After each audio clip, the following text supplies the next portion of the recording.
What's up, guys? Welcome into Packers Total Access. My name is Clayton. You can check us out on packernet.com. Find me on Twitter at Packers_access. You can email us, PackersTotalAccess@gmail.com. You can text us 865-658-5824. Join alongside Tim live in Green Bay. We got Emilio being mysterious over there. Forgot to turn on the light. Got you. Back to talk some Packers tonight. As we get ready to do a Chalk Talk segment here in a little bit, fellas, I'm excited about that. Obviously, we will hop over to Rumble to get that thing cranked up. But how's everybody doing, Amelia? I know you're on the eve of the birthday there. How we feeling tonight, boss? Yeah, I guess I did turn, 29 today, so I still got a year, right? I heard once I hit 30, it's over, but I'm good, man. Had an absolute blast. I know I wasn't on last night. Absolute blast in Nashville. It was unbelievable time. People, friends that I met. The ultimate Packer fan dude is on Twitter, let me tell you. And yeah, we got to tell you that story off air. It was really a good time. The flag turned into a cape after the game, and we were just cheering on the players getting on the bus, right? They just gave their all for 3 hours, and we just wanted to cheer them on. The Cheesehead sombrero made it back home safely. I see it's back on the wall. Tim, there was a lady that tried to take it away from me. She asked for a picture with it, and I said no. And then she goes, "I'll give you $5 to buy it." $5 for this. $5. $5. And then she goes, "Oh wow, I'm glad you didn't do that because I'm a Vikings fan." I'm like, why are you here? What are you doing? You're gonna have to rinse that thing off now. Yeah, go ahead and keep. No, I didn't even let her touch it. It didn't leave my head, Tim. That was not happening. And then I turned right back around, just trying to see the next player coming out. I was like, "Where's Matty Ice? Where are those eyebrows?"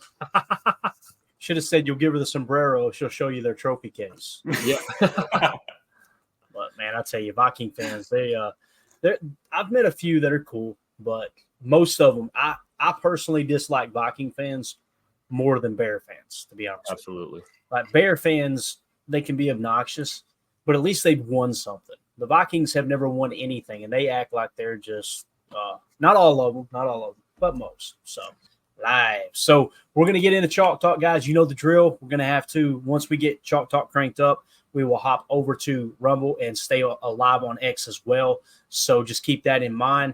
And before, though, we're going to put a little show together here and cover some stuff that kind of dropped today I thought was really cool. First things first, though, I want to say thoughts and prayers to Brett Favre as he announced today that he was diagnosed with Parkinson's disease. So obviously prayers going up for number 4. And it's just such a tough disease. So, and I know we probably got listeners that maybe have been affected by it themselves or maybe family members. I know Mandy's father passed away with Parkinson's a couple years ago, and it's a tough disease to watch somebody you care about, watch anyone go through, but especially people you care about. So prayers up for 04 for sure, man. Absolutely. Well said, Clayton. All right, let's do this, man. Let's get into just a couple things that came across Twitter earlier today. NFL on CBS tweeted this out and said, most passing yards per attempt the last 2 weeks, Malik Willis leads the league at 9.8 yards per pass attempt. Derek Carr second at 9.4. Brock Purdy third at 9.3. And then most rushing yards per attempt the last 2 weeks, Malik Willis, 9.5 yards per attempt. Antonio Gibson second at 7.8. Then Lamar Jackson at 6.9. You have to have a minimum of 12 attempts. Listen, the first game, it was, all right, Malik played good. The second game, it's okay. He played even better. And now you're starting to look at some of the numbers and go, holy cow, boys, this dude is like playing top 3, top 5 quarterback level right now. Granted, not two of the best teams in the league that he played against, but still, man, what a phenomenal job. And like Matt LaFleur said, you can't overstate what he's done in a short amount of time he's here. So, I mean, coming from Titans, 0-3 there, coming over there, a month with the Packers. We are blessed that he takes that, that kind of approach. He after he got a special game ball from Matt, stopped everything after he was talking, said, it goes out to this guy. And he's like, no, man, I just appreciate everyone in this locker room giving 100% every day. Doesn't matter if it's game, practice, whatever. we all are just going out playing the game that we love, and him being able to come home with the W, man, that was the first thing that I was screaming at the fans was revenge tour, and we got that first touchdown on film. They went down and scored 7, and after that, it was Malik's time to shine. Like Clayton was saying, man, you had the people arguing over why did we get rid of him, this, and that. I said, I appreciate the 7th round pick, whatever. I mean, and that's it. Look at it like this. Are you happy with a 7th round pick for 2 wins right now? Yeah, 2 wins minus your QB1? Absolutely. You know what I'm saying? We were talking about stealing one of these games, and looks like we're going to win them all. How can we be mad at that? 2 wins for a 7th round pick. I think I'll take that. I think Goody was in his bag doing that. Definitely. It's just so cool, Tim, that you got your backup quarterback stepping up like this. And LaFleur, man, he's starting to finally get the recognition he's so long deserved, right? And Nate Dogg here in the house says, did you guys see Aaron Rodgers call Jordan Love the Bears daddy today on the Pat McAfee show? I missed that part of the interview. You didn't see that? I missed it. It was they were like, oh, I guess Sauce has like bears or something at his house. When did they all come down from Maine or whatever? And Rodgers was sitting there watching me. He goes, where do you think they're going? He goes, you know what? Honestly, I think they should just get a hold of Jordan Love. I'm pretty sure he knows how to take care of the Bears, being the owner and all. It was nice. Love it, man. Aaron's awesome, dude. I'm rooting for that dude. I love that he still has a passion for the Packers and rooting for them and everything. It's I don't know. It's just cool, man. It really is. Like I said, that last game that he played and absolutely lit it up. Check on your local Aaron Rodgers hater because they are not doing well this season, right? He just continues to say the right things and continue to root on the Packers and do it classy. And I love it every time Jordan Love speaks out and talks about how good of a teammate Aaron was to him. Because, the Aaron Rodgers haters are just wallowing in it. They cannot stand that. They hate it. So cracks me up. Let's move on to power rankings. Fox NFL Podcasts put out their updated power rankings going into week 4. So Kansas City 1, Buffalo 2, Lions 3, Philadelphia Eagles jumped 3 spots to number 4. Baltimore Ravens jumped 3 spots to number 5. Houston Texans dropped 4 spots to number 6. The Green Bay Packers have jumped 4 spots to number 7. So now you're starting to see some of that recognition. San Fran dropped 4 spots to number 8. The Jets have climbed 3 spots to number 9. Saints dropped 1 spot to 10.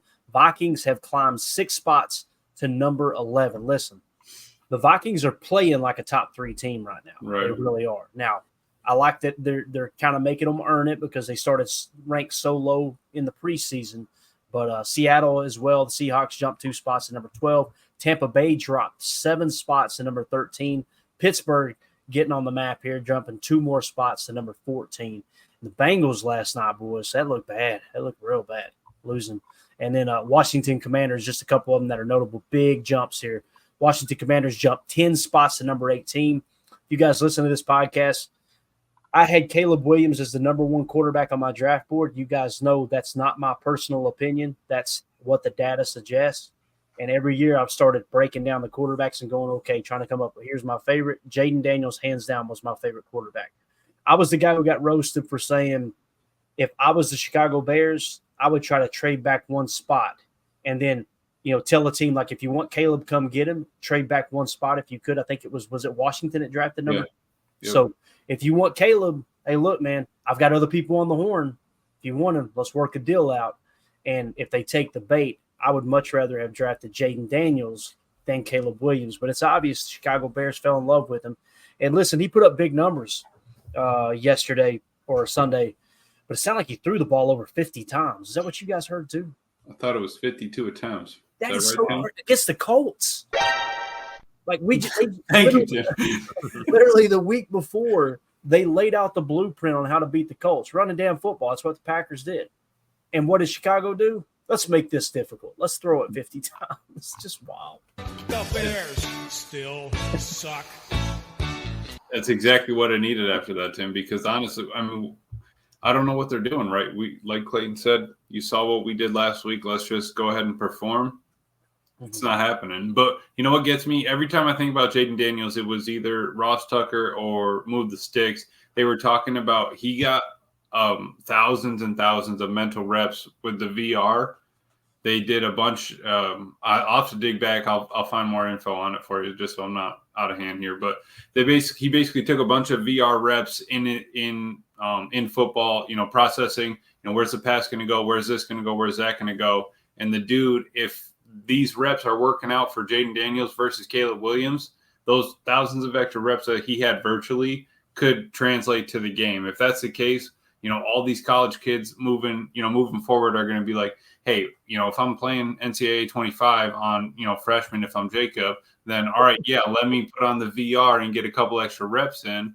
But if not, that really could help them in the NFL. I mean, you need to make a decision in 3 seconds. It's like, you turn the corner, you got to make the choice. So I think that could play into it, man. I'm excited to see how he does the rest of the year. Yeah, definitely. And the big thing here, Tim, that I'm looking at on the power rankings, I try to go, okay, what was the strength of the opponents we played now that we got the power rankings updated? The Eagles, it was a one-score game, right? We took the Eagles to a one-score game. They're the 4th ranked team according to the power rankings, right? And then, of course, the Colts 25th, Titans 32nd. You should win those games. Good football teams should win those games, right? And we did. But the Eagles is the one that's more telling to me that you lost to the Eagles, but it's a close game, man.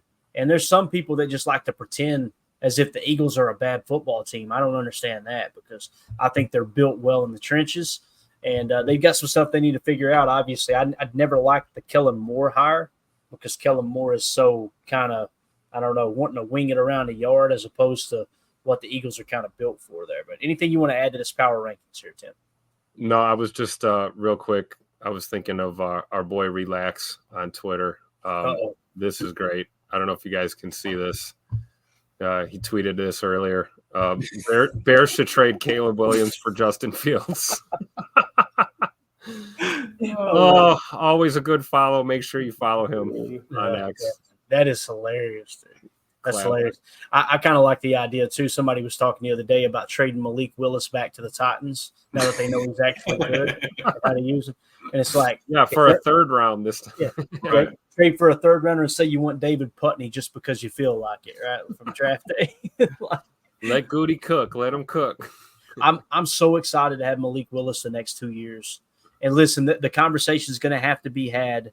I guess it won't be next year, but it'll be the following year, going into his 4th year of his contract. You'll have to have that conversation like, okay, do we want to trade him and flip that 7th into whatever, Because, I mean, there are teams that notice, I guarantee it. My issue is I'm like, screw the draft picks. Let's keep that dude as a backup as long as we possibly can. If we're going to trade him, let's trade him week 8, 2 years from now. Take it right up to the buzzer, right? Because I don't know, man, that's so valuable just knowing that you've got a guy that can fill in and win those games you're supposed to win. I don't expect him to go out there and beat if he's starting against the Vikings, it's going to be a hard sell for me to say, hey, look, we got this game. The Vikings are playing great football right now, great football. But I'll tell you this, I definitely don't go into that game with Malik Willis as a starter going, I don't know, guys, like you feel good about what he's absorbed in the offense and the results they've got up to this point for sure.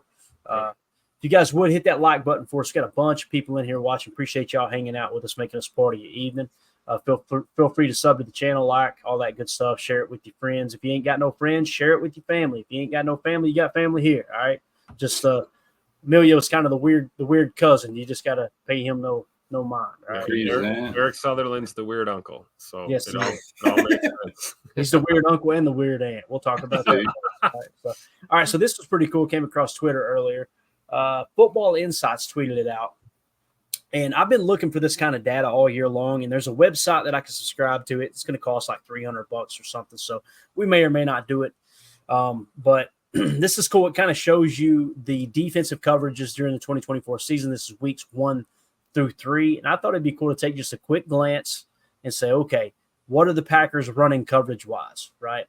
Now, their EPA per drop back is currently sitting at negative 0.06. That is 1, 2, 3, 4, 5, 6, 7, 8, 9, 10. 11th best in the league. Not too bad, right? Here is the defense they're running the most. They're running cover 3 the most so far. And that doesn't surprise me at all. That's exactly what we talked about when Hafley got hired. He's going to be cut from the same cloth as Robert Saleh, who grew up in the Pete Carroll system, like to play a lot of middle field close. Now, they will play shell, and they'll disguise it as cover 4, but it's actually cover 3. Cover 3 is their bread and butter, especially cover 3 buzz from back in the day where you'll buzz the safety into the box in those short hooks. We saw so much of that, Clay. I remember X on the line all the time, and that's why we didn't hear Bullard a lot, right? He was back there at post safety. X was up on the line on a couple of them. He almost lined up, as the D lineman blitz right away. I mean, there was a couple of safety blitzes in there. I love that he's mixing that up in the different looks. Definitely, man. And the other thing too, we're going to show on Chalk Talk tonight a play where McKinney, I actually tweeted it out already. McKinney was buzzing, or he was playing spurs, so he was pre-snap, kind of inching towards the box. Yep. And then as soon as the ball was snapped, he drops out, and they play Tampa 2 with Edgerrin Cooper covering the seam, and that's one of the sacks we got. Will Levis looked like he was trying to learn Chinese, bro. He was like, what in the world is going? It was awesome. Can't wait to show y'all that one for sure. So, but yeah, so they play cover 3 more than anything. Let's see what the second most ran coverage is for the Packers. Second most will be 19% cover 1. So what are you seeing? Middle field close, right, in both of those coverages. So there you go. Cover 1 man and cover 3 are the 2 defenses you run the most. Coming in a close third place there, it was real close to second at 17%, is cover 6. We've already broke that down on Chalk Talk at least once or twice so far in this early season. Cover 6 is – it's one half of the field is cover 2, the other half is cover 4, and they call it cover 6 because 4 plus 2 equals 6, right? So basically, I don't know. I'm not a doctor. One half of the field, the safety is deep half, and you've got underneath zones. The other half of the field is 2 deep safeties, breaking it down into quarters on that half of the field, and then a couple of guys underneath. So that's what cover 6 is. We run that 17% of the time, okay? And then what's that? Number 2 in the league, I think, actually. And honestly, it's trusting your players, being able to say, hey, I believe X can cover, what is it, half of 53, 26, 27 yards all by himself, no problem, right? And then we got Ja and, Keyshawn coming up on the other side, or Eric Stokes and Keyshawn, fading back on the other side. Again, they all got to cover him in at some point. But I like that he's mixing that in there. I think that it's cool that we have the trust in, if it is X or if it is Bull or Evan. He did have a couple. I think his first rep was in the second quarter after tape as safety, but put him at post, let him cover, and let X go down there. It doesn't matter. Yeah, absolutely, man. So, and then next you got, what is it, at 12%, I believe it is. Let's see, you got 32-17. Yeah, so 12% you play cover 4. And then after that, the Packers are playing only 1% of the time cover 0. So there you go. Cover 3, zone, probably some match principles as well. Definitely match principles. We've seen it.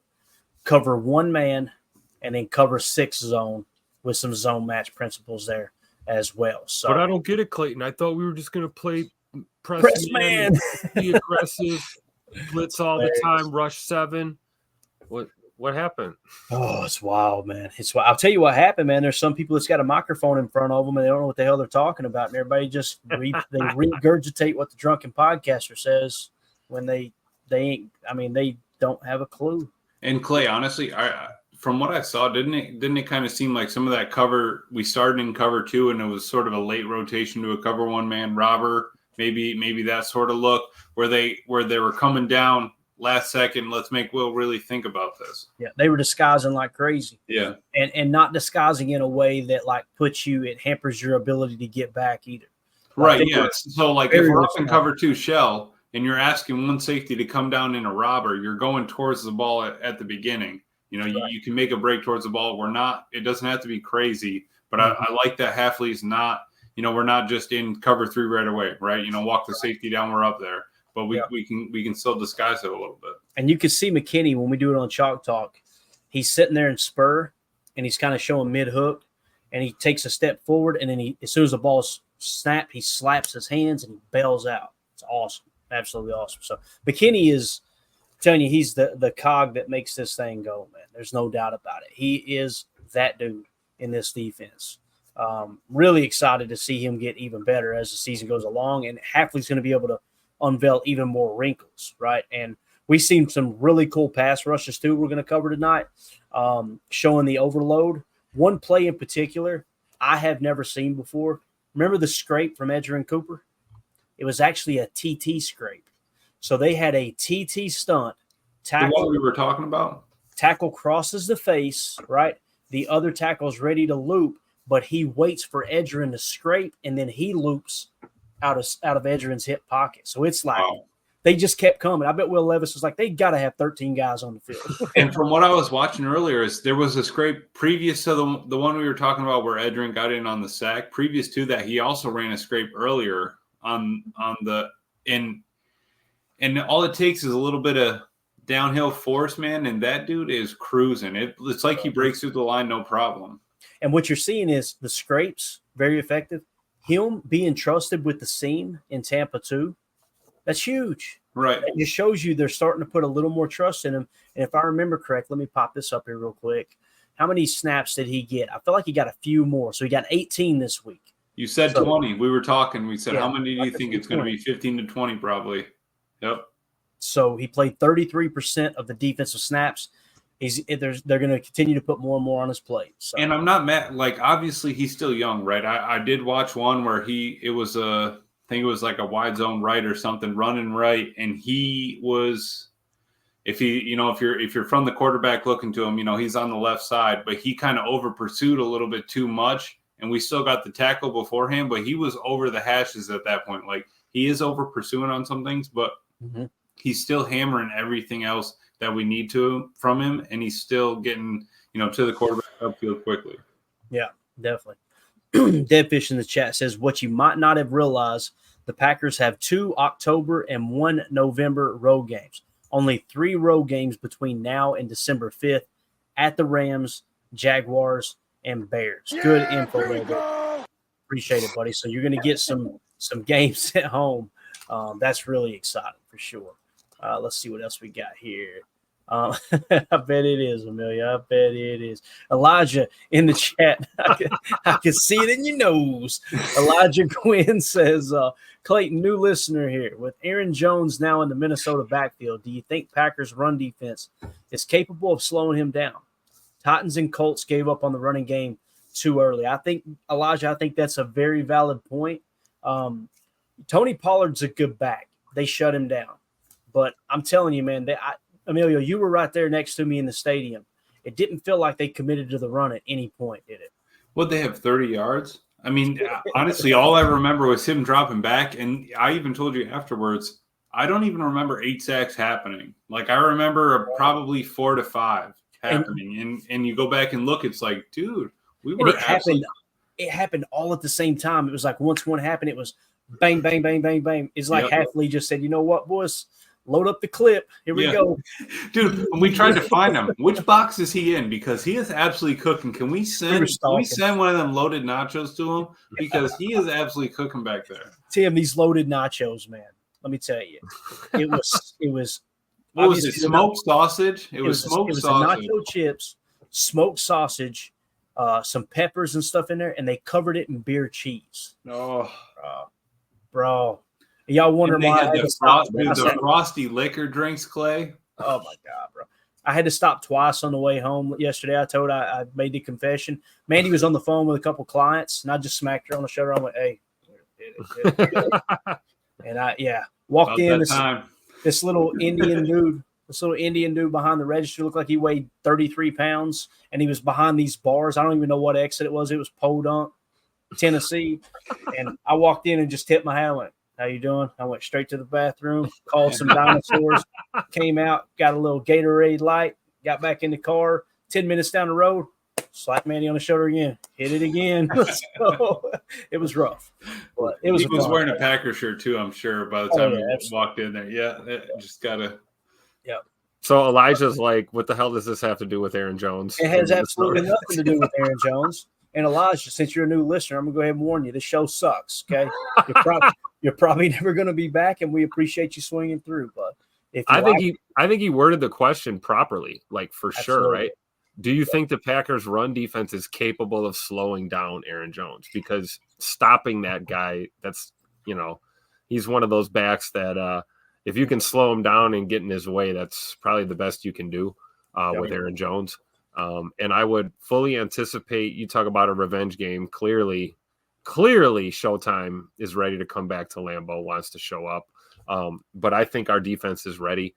And, maybe it's one of those scenarios where, Aaron Jones is going to get his yardage and, he's going to eat, but, we may lose that battle, but we'll win the war and win the ball game. So I think they'll do enough to slow him down. I don't know if slowing him down is going to, have that much of an impact on the game, but I fully expect him to play well and our defense to play well also.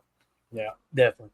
And Elijah, yes. So what I was getting at there with the point was Tony Pollard's a good back. Jonathan Taylor's a good back. There's probably people that would disagree with me about Jonathan Taylor, but Aaron Jones is the best back we will have faced by the time we play him this Sunday, right? There's no two ways about it. This is a different beast. That dude will make chicken salad out of chicken, what, right? And we gotta make sure we're on our P's and Q's there, as Tim likes to say. And I'll tell you this too, Sam Darnold is playing outside his mind right now. So it's gonna be. I would agree with that, Clayton. I would think other than Saquon in Week 1, Aaron Jones is going to be the best running back we're going to face so far. Definitely. Chris Natch in the chat says, like on YouTube and now a like on Rumble. You're welcome. LOL. Yeah, so everybody get ready to hop on X or on Rumble, okay? We're getting ready to fire up Chalk Talk here, and we can't stay live on YouTube because we want to honor their copyright rules and all that. So now's the time to do it. If you just go to Rumble, you can it's probably the best platform outside of YouTube to use. Just go to Rumble and search Packers Total Access.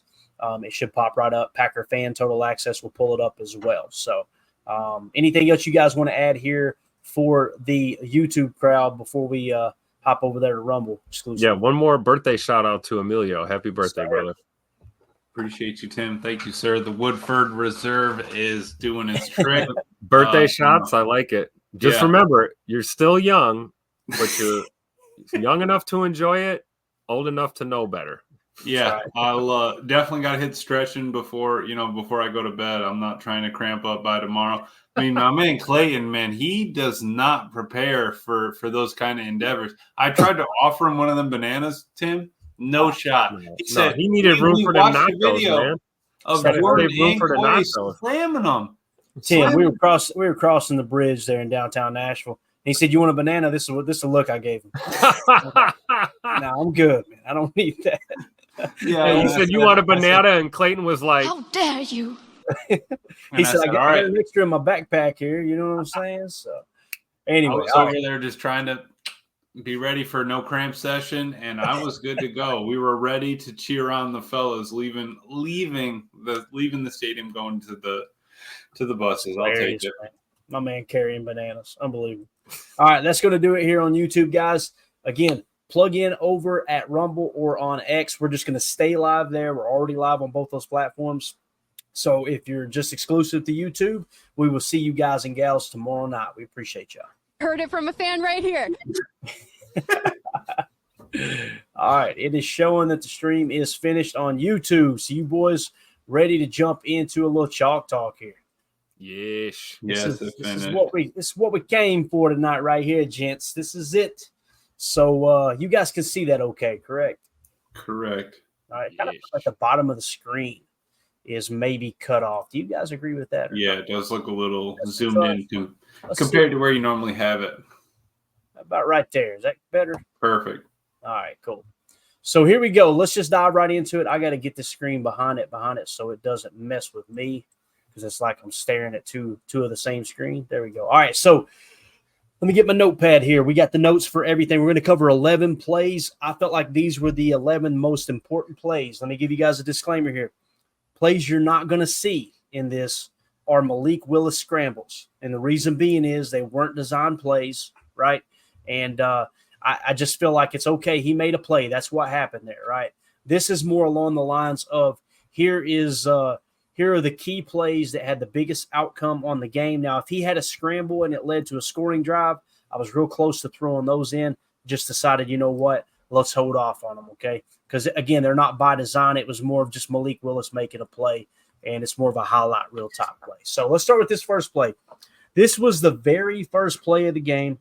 15 minutes left in the first quarter. 1st and 10 play. Green Bay at their own 30. This is Malik Willis to Jaden Reed for 30 yards, okay? So, obviously, the score is 0-0. We come out in 11-gun dubs, right? And we're going to shift to strong bunch right. It's going to be a fake lead toss, short dagger, which is essentially an X-go slot shallow, okay? And we're basically talking about what all that means right now. So 11 gun, obviously, you got one running back, one tight end in on the play. It looks like Tucker Kraft there. And you're going strong bunch right. So you were in dubs and you just motioned him over to strong bunch right. Now, when we talk about a fake lead toss, what's going to happen here is the running back is going to kind of shoot out here wide, and we're going to take the snap, and Malik is going to fake the toss to the running back, and then the play call is essentially going to be short dagger is what I call this, okay? So a dagger concept can be ran from two sides of the ball, essentially, two sides of the center. So a normal dagger is a two-man set where you would go like, a go route and then a dig underneath, right? That's your normal dagger. On a full field dagger, and in this case a short dagger, this is what's going to happen. Your X is going to run a go, all right? And then your slot. Yeah, your slot is going to run a shallow cross. So he's going to kind of work through like this right here, okay? Yeah. So that's still called dagger, stretching the field to open things up for a crosser underneath, all right? That's what it is. Now you're going, well, what's Christian Watson doing out here? He is selling the pitch play. All right, you're going to see a bunch of people kind of sell this pitch play, including Tucker Kraft. Tucker Kraft's going to come out here and show that he's blocking for this little fake pitch play. So you do that fake pitch play, and what you get are eyes in the backfield here looking in this direction, which is going to open up this spot right here for Jaden Reed. Does that make sense? So let's go ahead and roll it. All right, so there you see he settles in at the bunch set, ball snap. There's the fake toss. Look at Tucker. Look at Christian, right? Now look at Jaden just work through traffic. First of all, you know you're cooked when your feet are positioned like this and your job is to cover this area here. Yep. They completely bit on that fake. And you saw Jacobs throw his hands up. You got to sell it completely. Absolutely. That's exactly what he did, Amelia. It's a good catch. Watch Jacobs. See him put his hands up? Those backers are keying in on that right now, man. They're looking. I mean, you see that. Look at the helmets. That's where they're looking. They just screwed up their own hat count, too. And Matt knew it. You heard it in his presser. You know, we knew that they were going to be biting on the run first play of the game. Let's have the confidence and trust in Malik to let him eat. And this is what Tim's talking about with hat count, guys. Look at this. These guys are rushing, right? So everybody's rushing. So sorry, I had to. Here's some guys rushing. Look at the hat count on this side of the field. 1, 2, and that one's got his back turned to the ball. This safety is going in this direction, right? And the backer's just reaching, trying to grab Jaden Reed. This is called scheme. This is all Matt LaFleur right here. 100% Matt LaFleur. So look at the hat count now. That's called butt naked through the trailer park right there. That's what that is. Look at all this space out here, guys. Just look at that whole line holding up, too. Just long enough to let Malik get that pass off. I love it. And what did everybody talk about all week long? Packers won't be able to run the ball on the Titans.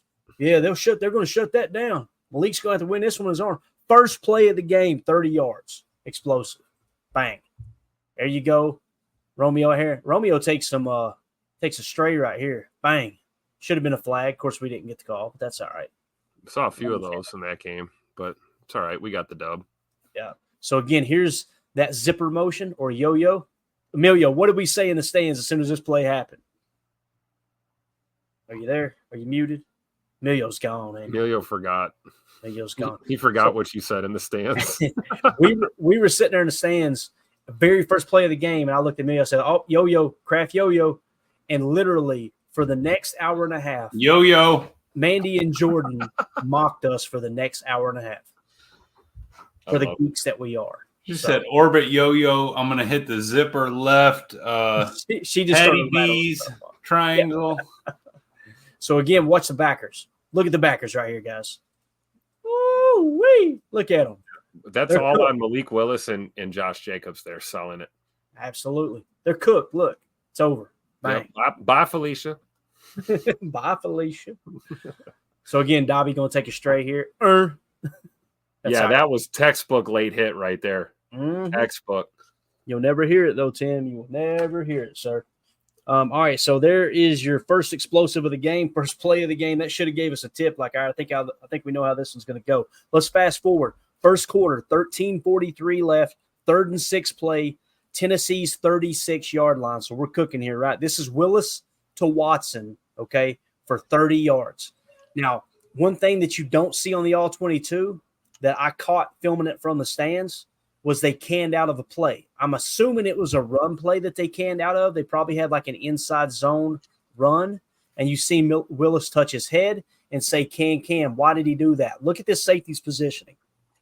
He has got his hands full right here because he's in single high, basically. He's got to respect these two guys crossing the middle of the field. His assignment is don't let anybody get behind you down the seam, right? So what did Malik Willis can to? He cans to 11 gun, nub left, Y leak, F choice, Hoss, T swing. And this is what all that means. Well, you know what 11 means. We won't hit that again, but you're going nub left. That's obviously the tight end over here. He's the only target there. Nub left equals trips right. Okay. So you're going nub left, the Y leak, and it's going to be an out or a spot play. He's going to chip, and then he's going to come over here and sit down on a little spot route. All right, that's what he's doing. That's what Y leak is, and I specified it was a spot route. F choice is going to be an out sit. Who's the F here? It's Jaden Reed. Jaden Reed is your typical F. So with the choice route, what he's looking to do is run an out and then sit down and probably work his way back to the middle of the field if he can. Okay, if you need a little scramble here. Hoss concept is real simple. It's a 9 with a sit. Okay. So you're stretching it there down the sideline, and you're getting away from this strong safety in the middle of the field. Now, keep in mind that Hoss, many people refer to that as slot fade, okay? Mm-hmm. And what that means is the slot receiver is running a 9 fade. That's exactly what they're doing there. And then you got a little T swing. If for some reason these guys leave that naked on the backside, you can just swing it out to the running back, okay? So, again, they canned out. They said can. It's 11 gun, nub left, Y leak, F choice, Hoss, T swing. Watch Christian Watson up top. He's going to cook. There's a sit, holds him, bang. Look at this throw, boys. Beautiful placement on that ball. Absolutely beautiful. Now you're going to get another angle here from the box cam. Again, 11 gun, nub left, Y leak, F choice, Hoss, T swing. There you seen the can. You got it on that copy, didn't we, boys? See him? Yep. There's the can. I seen him do it from the stands. I went, can. Here we go. Got Musgrave in there at tight end too. Look at Malik.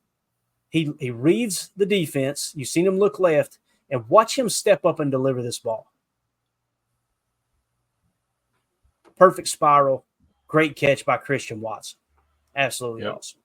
And here is the view from the stands that I recorded. Oh, pretty love sweet. it. Can. I was so excited when I saw that. Oh, it was awesome, dude. Hoss, see the sit, pulls it off. Safety's going to be late, of course. Perfect throw, great catch. What a great route by Scoop. And the way he bent it, right? Yep. The way he bent it outside, he knew exactly where the leverage was with the safety, right? Yep. And you're asking him to go against Roger McCreary, 5'11", 190, 24 years old, 3 years in the league from Auburn. Christian Watson is going to eat over that dude. You know what I'm saying? That's half a foot he's got over him easy. It's like taking Mountain Dew from a baby. I'm telling you. Like you said, think play or not play, right? We saw that matchup. Malik had the wherewithal to check out of that and go to Scoot on the go ball. Got to love it. Every week, Malik is picking up more and more of the offense. It's so cool to see, man. So after that play, Malik Willis got the read option touchdown. That's the one Emilio got from the seats. A really cool video he grabbed. I figured there was no reason in showing it because the two most important plays of that drive, literally 60 yards on 2 plays, guys. Mm-hmm. And by the way, that last 30-yarder was on a 3rd and 6 play. You know how easy it'd be? We just need to check this down and move the sticks. That is not how Malik played at all. And I guarantee you that wasn't Malik playing hero ball. I guarantee you Matt LaFleur told him, listen, bud, this is your offense. Go out there and sling that freaking pigskin. You love to see it. So and how much more do you score? Like on average, do you score when you have an explosive play, let alone two on one drive, 2 on the opening drive, right? Exactly, man. Exactly. So after that, Rashawn Gary sacked Will Levis on a 3rd and 8, but that's when Preston got the penalty. And I wanted to mention that because that would have stopped this next drive, right? And essentially what happened was Rashawn Gary got the sack. Preston was called for offsides. So that 3rd and 8 now goes to like a 3rd and 3. Well, that ended up allowing the Titans to go down the field and score. So now it's 7-7. After that drive, the Packers ended up kicking a field goal to put them up 10-7. All right, so now let's fast forward. First quarter, 51 seconds left, 1st and 10 on their own 31. The Titans have got the ball. This is the Jair Alexander pick 6. Let's talk about what the coverage was, okay? We're at the offense. I looked at this and I went, is that 3 back? I think we've got 3 backers out there. Quay, Edge, and I'm pretty sure that that's McDuffie. So you're going, hold up a minute. We're in a 4-3 look here? Yes, we are. They went, look right here, they went 12 empty. So they went 1 running back, 2 tight ends, and they emptied everything out. So they're trying to take advantage. This is what we were just talking about, Emilio. Like, we were expecting them to try to run the football and commit to it. They bailed on it soon. They wanted Will Levis in an empty set. This is from my seat. I'm up here right now in this corner. Yep. And I looked, and I'm seeing Will Levis standing damn near at the 20, his own 20, and we got an empty set. I went, oh, I like my odds here, boys. So here's what's interesting, though. Jair gets the pick 6. But I'm going to explain to you why Jair might have got his ass reamed in the meeting room when they got back. So they're in offense 12 empty. We're in a 4-3 over. What does that mean? This is the strong side, okay? In an overset, that means that the D tackle on the strong side is in a 3 tech. On the weak side, he's in a 1 tech. That's what you call an over front, okay? So it was 4-3 over, cover 3 buzz. What does that mean? Cover 3 buzz is real simple. You got deep third, deep third, deep third, okay? The buzz means the safety is buzzing in the box, right? He's going to play probably curl or hook to flat. This guy's got the hook. This guy's got the hook to flat, okay? And the reason it's buzz is because the safety, Xavier McKinney, buzzes down in the box and plays that short curl, okay? He's doing that all the time. Yeah, and with all that being said, this is why I want you to key in on Ja. He's in a cover 3, guys. His job is over the top. You don't let anything get past you. Watch him read this play. Watch D-Hop on the bottom of the screen. Just focus on Ja and him. Right here, if D-Hop goes vert, he's cooked. And guess what? There's no help out here. None. That's why I'm thinking they probably were like, hey, Ja, great play. It was like on Major League. Remember when Willie Mays Hayes made the basket catch? Great play, right. Hayes. Don't ever effing do it again. Because you can kind of see it. Look at Stokes. He's not broken down shuffling. He's in a step backing up right now currently. Now, to defend Ja right here, Ja seen something on tape, boys. Yep. And watch him read this. Look at this. It's over, baby. Thanks. Do you think once he saw Willis, Levis look left, that he was like, all right, he's coming right back to D-Hop. Let's see here. I'm going to tell you, I think it's part that, and I think, we talked about Hopkins not being the same receiver. Yeah, being kind of a shell of himself. I wonder if he tipped his route to Jair. I mean, Jair is experienced. I just think he sniffed it out, and I'm with you, Clayton. I mean, he clearly broke the coverage and freelanced on that play, but it gave us a beautiful pick 6. Yeah, absolutely. Took it down the sideline, turned over with my guys, gave the football to a little kid wearing 23. Exactly. And again, one thing about it, he was not concerned with D-Hop beating him deep at all. Right. And he probably seen some kind of tendency. And I guarantee you, both Coach Hafley and Matt LaFleur give him the freedom to do what he wants to do. But I just have a hard time believing in the meeting room they'd be going. I'm sure they're saying, great play, Ja, but they're also going, man, what was your plan if he ran a vert? And I could hear Jai going, he didn't run a vert. Right. So I think in Jai's heart of heart, he probably thought that if he did end up running a vert, or he a could 9 rebound. or something, a 9, Jai's probably thinking I can spin and recover and Yep. chase it down.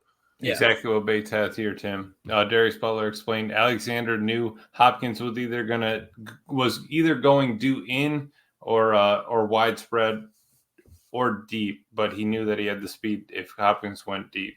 He better, because like Clayton said, there's no safety help back there at all. You talk about Jair Island, you're on an island. Mm-hmm. Absolutely, man. Yeah. So again, just to look at the front here, when we say 4-3 over, this is what we mean. D tackle on the strong side, 3 tech. D tackle on the weak side, 1 tech. Everyone else is in a wide 9. Okay.